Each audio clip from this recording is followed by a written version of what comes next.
Hai semua, di video kali ini saya akan berbagi tentang satu kasus hukum di Singapura, di mana mantan direktur mendapat tuntutan hukum karena tidak mengungkap konflik kepentingan. Kalau di Indonesia kita sebutnya benturan kepentingan, atau paling tidak di pasar modal ya, benturan kepentingan. Eh, jadi direktur ini atau mantan direktur ini adalah seorang direktur independen. Direktur independen itu kalau di dalam istilah korporasi adalah direktur yang tidak punya saham. Kalau direktur punya saham itu direktur dari mungkin perwakilan pemegang sahamnya atau dia sendiri punya sahamnya. Tapi kalau direktur independen, komisaris independen itu tidak punya saham sama sekali di perusahaan. Nah, dia menjadi direktur independen daripada suatu perusahaan terbuka di Singapura. Kalau di Singapura namanya private limited gitu ya. Eh, Kemudian perusahaan ini bergerak di bidang kesehatan. Nah, kasus ini terjadi setelah perusahaannya menyelesaikan suatu akuisisi. Ceritanya seperti apa? Apa yang bisa kita pelajarin gitu.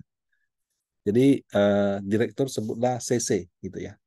Jadi diangkat menjadi direktur independen dan ini ini basically namanya bisa Anda Google sih. Beritanya juga nanti saya kasih. Dia seorang yang cukup punya nama di sana. Jadi sudah malang melintang lah, mungkin menjadi direktur independen, menjadi komite audit, menjadi komite apa di beberapa perusahaan. Nah, CC ini mengenal namanya Dr. Lim.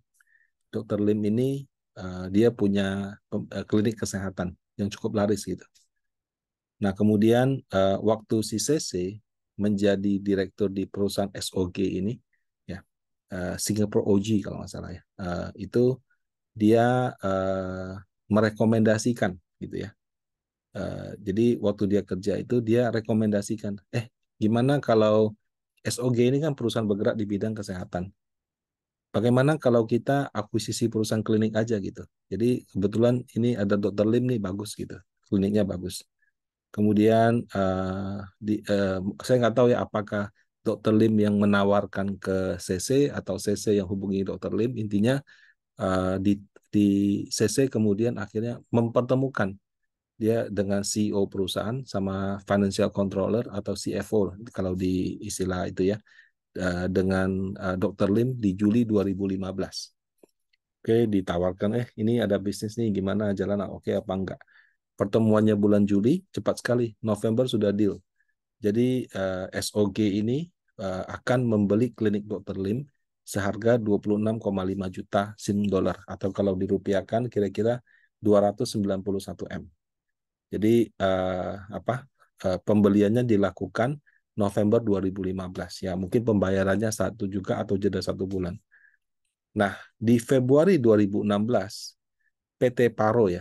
PT Paro ini adalah perusahaan milik CC yang direktur independennya itu berlokasi di Hong Kong, menerbitkan invoice. Invoice-nya yang tanda tangan istrinya CC dan dikirim ke Dr. Lim. Isi invoice itu apa? Reference biaya perkenalan, biaya konsultasi, biaya financial advisory, jasa due diligence, review dokumen segala macam senilai SIM dolar 1,5 juta atau 16,5 M. Jadi intinya dia mau bilang, kan berkat bantuan saya tuh kamu dibeli sama perusahaan. Jadi saya minta nih fee-nya 1,5 juta dolar, nggak tanggung-tanggung loh ya, 16,5 M. Invoice-nya diterbitkan di bulan Februari. Nah, setelah diverifikasi, Dr. Lim bayar ke dia dengan cek di Maret 2016.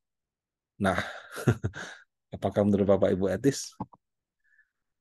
Oke, ya kelihatannya sudah enggak ya. Tapi kita lihat ceritanya lagi gini. Nah, uh, si Dr. Lim ini dapat 2 tuntutan, enggak cuma satu. Jadi ceritanya sebelum saya sampai ke tuntutan ya. Si CC ini waktu dapat cek, dia info ke RM di banknya. Dia bilang, RM, saya akan terima cek nih. Nanti ceknya akan masuk ke PT Paro yang saya punya. Jadi dia sudah info akan masuk cek dalam jumlah besar di Februari 2016. Dia bilang ya cek ini dia nggak ngomong jujur di awal, dia berubah-ubah. Dia bilang saya lagi ngerjain suatu proyek gitu. Jadi ini dana itu berasal dari proyek itu, plus ada juga uang-uang dari beberapa orang dicipin jadiin satu. Eh, Kemudian oke, orang bank bilang dia dapat info kan, iya iya aja gitu. Nah kemudian ceknya sampailah di bulan Maret 2016, ceknya dicairkan. Oh, si orang bank lihat, besar juga ya, 1,5 juta, $1,5 juta ya. Karena PT Paro itu kayak rekening rekening dorman, nggak ada transaksi, nggak ada arus kas, nggak ada apa-apa. Cuma PT kosong aja dia bikin untuk berbagai keperluan gitu. Jadi dia verify, dia tanya ke si CC ini, Pak, ini ada uang cek masuk nih 16,5 M atau 1,5 juta sin dolar. Ini uang apa ya? Eh, si CC-nya bilang, oh ya, ini saya punya shadow equity. Ya, shadow equity itu maksudnya begini. Jadi shadow equity itu saya nggak punya sahamnya, tapi saya punya kepentingan atas saham tersebut gitu. Jadi misalnya karena saya membantu dia sukses, saya membantu atau apa, pemegang saham nggak kasih saya sahamnya, tapi dia bilang, Ruth, saya kasih kamu hak atas saham. Jadi kalau sahamnya naik, selisihnya kamu boleh ambil. Nah, itu dia sebut dengan shadow equity. Kalau di startup juga ada istilah itu sih. Jadi hak untuk, dia nggak dapat sahamnya, tapi dia dapat hak untuk seolah-olah dia punya saham di harga tersebut gitu. Ya. Nah, jadi dia bilang, iya saya kemarin bantu ini akuisisinya jalan, jadi ini saya punya shadow equity gitu. Nah, terus orang banknya bilang, oh ya memang betul, ada apa namanya, memang ada aksi akuisisi dari kliniknya Dr. Lim gitu. Jadi ceknya diproses. Nah, singkat cerita, CC ini resign di 2017. Jadi dia kerja 2013 sampai dengan 2017, dia introduce klinik dan deal, kliniknya dapat duit, dia juga dapat duit. 2017 dia resign. Nggak tahu resign atau diresign-kan ya. Nah, nggak dijelaskan entah gimana kasus ini kok bisa masuk ke permukaan gitu. Karena kan kalau perusahaan dia sudah bersedia bayar, artinya uang itu dia sanggup bayar gitu kan. Nah, tapi sampai melibatkan CPIB atau KPK-nya Singapura gitu. Nah, pada saat di pengadilan, ya CC membela diri dong. Dia sampai panggil pakai pengacara segala macam. Dia bilang saya nggak bersalah gitu. Kenapa? Karena satu, eh, dia abstain ketika voting. Jadi maksudnya dalam proses pemungutan suara si perusahaan SOG ini membeli klinik Dr. Lim, dia itu bilang saya ini yang memperkenalkan Dr. Lim ke perusahaan. Jadi untuk itu dia abstain gitu. Nah, dari kesaksian direksi lain yang pada rapat tersebut dia bilang tidak ada yang ingat tuh diambil posisi abstain gitu. Nah, saya nggak tahu apakah ada notulennya atau ada eh, semacam hasil rapat umumnya gitu, RUPS-nya. Tapi yang jelas si CC ini bilang waktu pemungutan suara pilih ini saya abstain loh. Nah, direksi lain bilang tidak ada. Direksi lain juga berpendapat kalau kamu dapat fee transaksi ya dan fee transaksi ini mempengaruhi harga akuisisi, harusnya kamu ungkap. Nah, dan logikanya kalau misalnya saya beli klinik Dr. Lim 26,5, kamu dapat 1,5, saya kenapa nggak nawar aja 25 aja gitu. Jadi ada benturan kepentingan atau konflik kepentingan yang tidak kamu ungkap, bahkan disembunyikan. Ya. Jadi dia sudah bukan tidak mengungkap lagi, dia menyembunyikan benturan kepentingannya.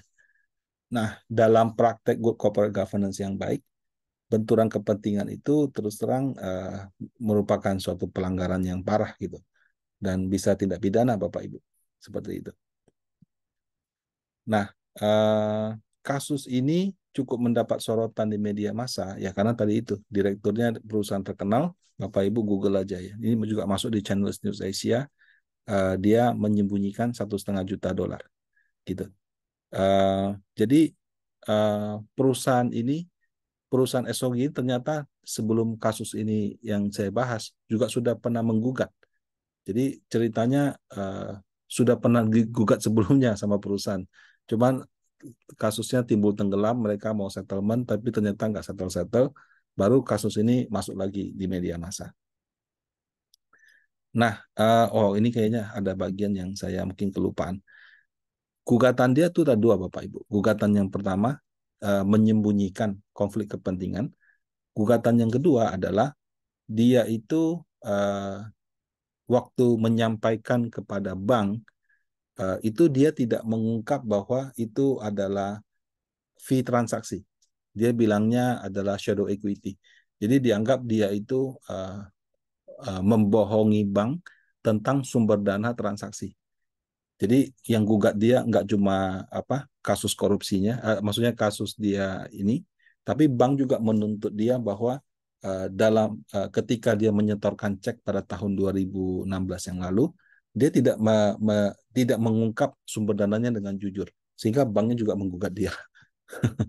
Gitu. Jadi ada dua pelanggaran. Nah, konflik kepentingan atau benturan kepentingan ini kalau saya boleh jujur itu memang menjadi tantangan di semua organisasi. Makin besar organisasi, makin besar pula kamu punya berpotensi benturan kepentingan.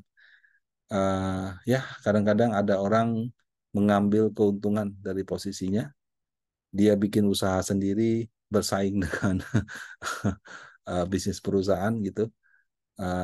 Dan ya mau dibikin SOP seketat apapun menurut saya pada akhirnya kembali juga bisa nggak kita gaji dia dengan layak sehingga dia tidak mengambil potensi itu atau sudah digaji dengan layak memang orangnya greedy gitu ya.